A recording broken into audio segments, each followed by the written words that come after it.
Leonardo da Vinci's self-supporting bridge is a fascinating example of how simple pieces can work together to create a surprisingly rigid structure.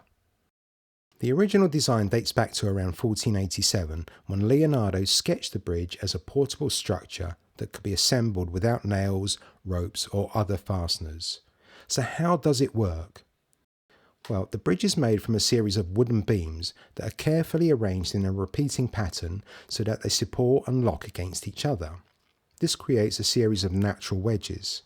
When a downward force is applied to a crossbeam, for example, that then puts pressure on the supporting side beams directly below it.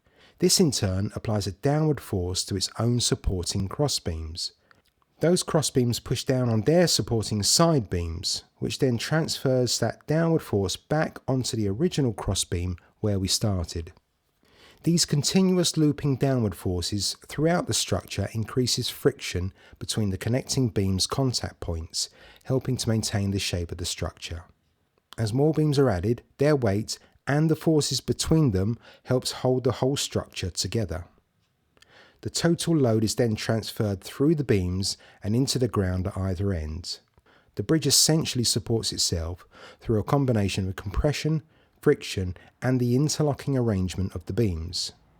And this design is so enduring that we are still here replicating it over 500 years later. Thank you for watching. If you can, please hit subscribe and give this video a like to help me put out more content like this one. It really is appreciated, and hopefully I'll see you in the next video.